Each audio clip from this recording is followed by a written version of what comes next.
जय श्री कृष्ण आप सभी को। और अब से एक चीज होगी कि जय श्री कृष्णा ना कहकर अब से मैं कहूंगी राधे राधे। राधे राधे सभी को। तो क्योंकि एक गाना है ना, आपने आप सभी को पता होगा कि राधे राधे जपो चलो आएंगे बिहारी जल्दी आएंगे बिहारी। तो इस वजह से मैं आपसे राधे राधे कहूंगी। तो राधे राधे सभी को। कान्हा की प्रतिमा भी बोलती है। मैं आप सभी का स्वागत है। और जैसा कि सबसे पहले कैसे हैं आप सभी?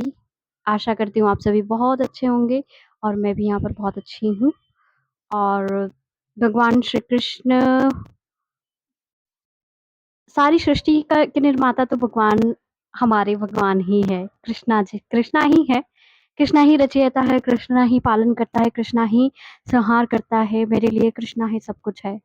हाँ, आप मेरे मस्तिष्क पे ना कोई तिलक देखेंगे, ना कोई माला देखेंगे, कुछ नहीं देखेंगे कि क्योंकि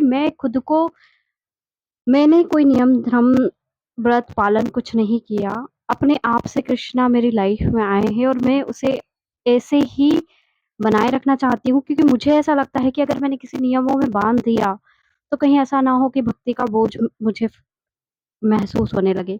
तो मैं मेरी भक्ति को बोझ नहीं बनाना चाहती। और दूसरी बात यह है कि मैं भक्त नहीं हूँ, मैं कृष्ण सखा हूँ। मुझे जो फीलिंग आती है कृष्णा के लिए, वो एक कृष्ण सखा मेरे मेरे साथ ही है। वो मेरे दोस्त है। वो जब मैं डाउन होती हूँ मेरे साथ बैठते हैं, मेरे साथ उठते हैं, मेरा साथ देते हैं, माता पिता सबके रूप में। तो मैं एक रिश्ते के रूप में उनको लेती हूँ, भगवान के रूप में उन्हें कभी नहीं लेती हूँ। तो इस वजह से कहते हैं ना कि रिश्ते की कोई भक्ति नहीं की जाती है, रिश्ते को प्यार किया जाता है। तो मैं बस कृष्णा से प्यार करती हूँ। कृष्णा की भक्ति वाले नियम धियम, व्रत कानून और ये तिलकधारी, मैं इस्कॉन डेवोटी हूँ नहीं, तो मैं ऐसा कोई तिलक लगाती नहीं हूँ।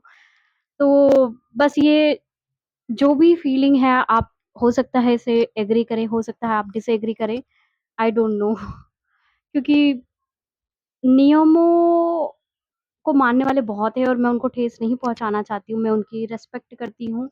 मैं आप सभी की रिस्पेक्ट करती हूँ, आप सभी की भावनाओं की रिस्पेक्ट करती हूँ। पर लेकिन मेरी जो भावनाएँ हैं, वो इसी तरह आती है और इसी तरह मैं उनको प्रेम करती हूँ।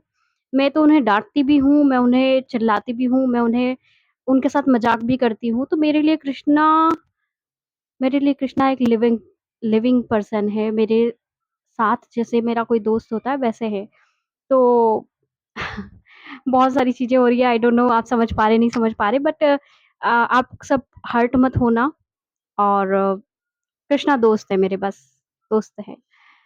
तो आइए, बेसिकली मैंने बहुत टाइम बाद वीडियो बनाया है और वीडियो के बहुत लेट बाद आने का मेन कारण ये है कि दादी जी का स्वर्गवास हो गया था, कृष्ण लोक का गमन हो गया था। तो उस वजह से कल 13वीं का कार्यक्रम उनका पूरा हुआ। उस वजह से अब थोड़ा मन दिमाग शांत हुआ है और अब थोड़ा काम में मन लगने लगेगा, क्योंकि मन ही नहीं होता है। कुछ ऐसी चीज़ें हो जाती है ना कि अपने आप से मन नहीं होता है, वैसा हुआ। मैं कोई नियम की बात नहीं कर रही हूँ कि सूतक लग गए थे इस वजह से मैंने नहीं बनाया या कुछ ऐसा, नहीं, बस मन ही नहीं हुआ था। क्योंकि होता है कभी-कभी ऐसा कोई मोड़ आता है जीवन में कि जबकि बस एक भगवान श्री कृष्ण से प्रार्थना यही रहेगी कि उनको अपने लोक में स्थान दे और हमेशा उन पर अपनी कृपा बनाए रखे। ओम शांति। तो क्योंकि ये वीडियो जो बन रहा है, ये वीडियो बन रहा है श्री कृष्णा के लिए। हाँ, मैं कुछ टाइम पहले उनके, क्योंकि मैं दिल्ली में जब आई तो पहली बार मैं वृंदावन गई। पहली बार मैं जब वृंदावन गई तो मुझे पता चला कि कृष्ण के दीवाने कितने ज़्यादा होते हैं और कृष्ण कितने लोग कृष्णा कृष्णा कृष्णा करते रह रहे हैं। तो लगा ये कृष्ण की लहर है क्या? और कुछ टाइम से मेरे पास भी इंडिकेशन आ रहे हैं, जैसे कि आपने अभी मेरे प्रीवियस वीडियो देखे होंगे, तो आपको पता चला होगा कि बहुत सारी चीज़ें हुई, बहुत सारी बातें मैं करना चाह रही थी। कुछ रीज़न की वजह से मैंने उनको करना बंद कर दिया, क्योंकि मुझे अभी तक समझ में नहीं आया कि मैं अगर ऐसा कहूँगी तो सही है, क्या नहीं है। बस अब ये समझ में आता है, कृष्णा की प्रेरणा यही आ रही है अंदर से कि जो फ़ील होता है, वो मैं बस बोलती रहूँ। तो मैं बस बहना चाहती हूँ, मैं किसी चीज़ में बंधना और किसी नियमों के अकॉर्डिंग नहीं चलना चाहती इस चैनल पर। उन्हीं की भावना से जो बस जो मन में आ रहा है बोलते जाना है। तो रिसेंटली मेरा श्री कृष्ण धाम सांदीपनि आश्रम जाना हुआ था, जहाँ पर श हमारे श्री कृष्णा ने विद्यार्जन की थी, विद्याध्ययन किया था महर्षि सांदीपनि से। सो महर्षि सांदीपनि आश्रम में जाने का मेरा जो फ़ील रहा, वो काफ़ी अमेज़िंग रहा। और आप सभी से यही रहेगा कि आप मथुरा, वृंदावन, गोकुल हर जगह गए हैं। एक बार अगर हो जाता है, अगर एक बार पॉसिबल होता है, तो आप महर्षि सांदीपनि आश्रम ज़रूर जाइएगा। उज्जैन में है महर्षि सांदीपनि आश्रम। कृष्ण की कृष्ण जीवन की एक पड़ाव वहाँ पर भी रहा। महाभारत काल में माना जाता है कि कृष्ण ने जो विद्यार्जन किया था, वो महर्षि सांदीपनि आश्रम में किया था। महर्षि सांदीपनि के सानिध्य में किया था। वहाँ जाने पर एक जो अलग फ़ीलिंग हुई, एक अलग जो अ, एक अलग वाइब्रेशन फ़ील हो रही थी, लग रहा था कि कुछ तो है यहाँ पर। और हरकतें भी की इन्होंने, क्योंकि कान्हा है।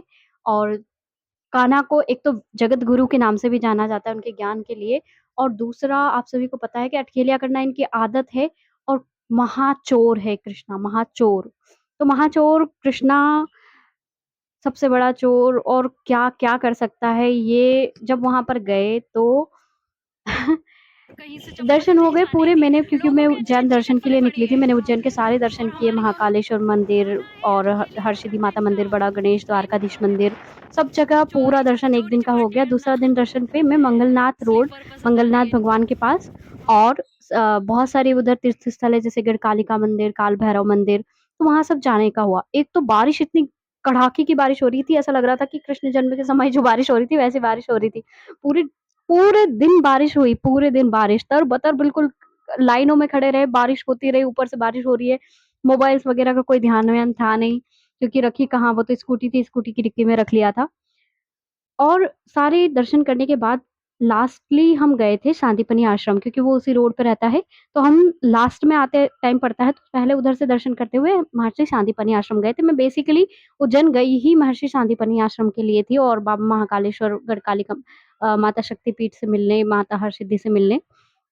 तो क्योंकि कृष्णा है, और दर्शन किए विद्या स्थली के। दर्शन करने के बाद जब वहाँ से आ रहे थे निकल कर, तो दर्शन कर लिए पूरे। और वहाँ पर मैं थोड़ा-सा देखने लगी कि क्या है, पुरातत्वविदों ने क्या कहा, क्या-क्या यहाँ पर सबूत मिले हैं, क्या-क्या चीज़ें मिली है उस काल की, जो इसे प्रमाणित करती है कि ये स्थल उतना पुराना है। तो मैं वो सारी चीज़ों का, वहाँ पर लिखा हुआ था, वो देख रही थी, और पूरी चीज़ों का अवलोकन कर रही थी। और वहीं पे लिखा था जूता स्टैंड पे हमने चप्पलें उतारी। चप्पलें उतारने के बाद हम दर्शन करने के लिए अंदर गए। वहाँ पर गोमती कुंड है, जो कि माना जाता है कि भगवान श्री कृष्ण ने अपने गुरु महर्षि सांदीपनि का समय बचाने के लिए गोमती नदी का पानी उज्जैन में ही गोमती कुंड में ला दिया, ताकि उन क्योंकि महर्षि सांदीपनि नित्य प्रतिदिन स्नान करने जाते थे गोमती नदी के तट पर। तो जब उन्होंने भगवान श्री कृष्ण को बताया कि डेली वहीं स्नान करने जाते हैं, तो भगवान श्री कृष्ण ने अपने गुरु का समय बचाने के लिए गोमती उनके कुंड की पद स्थापना चिन्ह वहीं पे वहाँ कर पर ली। बहुत बहुत सारी ऐसी शिलाएँ हैं जिस पर सारी चीज़ें दिखती है, अगर आप जाते हैं तो। और एक अलग जो वाइब्रेशन वहाँ पर मिलती है, एक जो अलग पॉज़िटिविटी मिलती है, लगता है कि हाँ, ये जगह है जहाँ कृष्णा ने अपना जीवन का कुछ समय व्यतीत किया होगा। और माना जाता है कि वहाँ पर उन्होंने अपनी स्लेट, लिखने वाली स्लेट को बार-बार पानी से धोकर मिटाया है, तो पूरे क्षेत्र में उनकी लेखनी के अंक समाहित हो गए। तो वो एक फ़ीलिंग, और अपने आप से मुझे इतना पता वहाँ पर जाने के बाद पता सब मालूम हुआ, लेकिन इससे पहले ही ये सारी चीज़ें अंदर अपने आप चल रही थी। तो आप सभी से यही निवेदन है कि आप कभी भी अगर श्री कृष्ण के स्थलों पर जाने का प्रोग्राम बनाएँ, तो एक बार महर्षि शांतिपनि आश्रम ज़रूर जाइएगा। और वो अनुभूति, वो फीलिंग्स जो मुझे हुई है, मैं चाहती हूँ आप सबको हो। तो आप सभी शांतिपनि आश्रम जाइएगा, और आपको किसी भी तरह की हेल्प की ज़रूरत लगे, तो क्योंकि उज्जैन मेरा ही अ, और एक ख़ासियत ये भी है कि श्री कृष्णा ने भी वहीं से विद्यार्जन की, और मैंने भी वहीं से विद्यार्जन की। तो मेरा घर है वहाँ पर उज्जैन में।